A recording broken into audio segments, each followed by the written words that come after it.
বাবা বলো তো দেখি, সরেও তো অজগরটি আসছে তেরে, ছেলেকে ভয় দেখানোর দরকার নাই। আপনি আপনার ছেলেকে এগুলা কেন শিখাচ্ছেন? আপনি আপনার ছেলেকে শিখাবেন।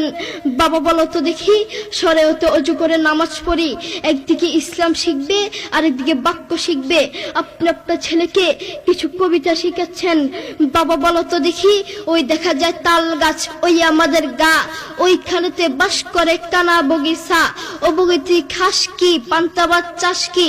পান্তা আমি পাই না, পুঁটি মাছ পান্তা আমি খাই না, পুঁটি মাছ পাই না। একটা যদি পাই ধরে গাবুস কুবুস খাই, গাবুস কুবুস খাওয়া লাগবে না। আপনি বলেন আপনার ছেলে এটা থেকে কি শিখলো? আপনি আপনার ছেলেকে এগুলা কেন শিখাচ্ছেন? আপনি আপনার ছেলেকে বলবেন, বাবা বলো তো দেখি, ওই দেখা যায় কবর, ওই আমাদের ঘর, ওইখানে তো থাকতে হবে অনেকটা বছর। ও কবর তুই চাস কি? নেককার লোক পাস কি?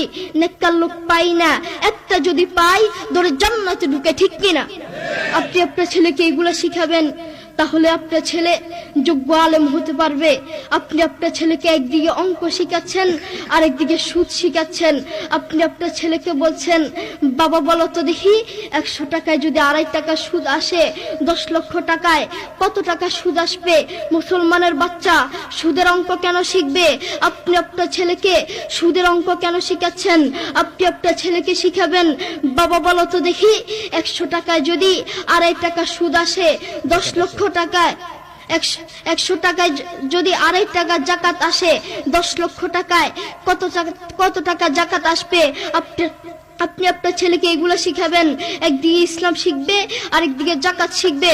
মুসলমানের বাচ্চা সুদের অঙ্ক কেন শিখবে? মুসলমানের বাচ্চা অঙ্ক শিখবে তো ইসলামিক পদ্ধতিতে শিখবে। কোরআনের কথা বলতে যদি নিজের জীবন দিতে হয়, জীবন দিতে রাজি। ইসলামের কথা বলতে যদি নিজের জীবন দিতে হয়, জীবন দিতে রাজি। হকের কথা বলতে যদি জীবন দিতে হয়, জীবন দিতে রাজি। কিন্তু ঈমান হারাতে রাজি নাই, ঠিক কিনা?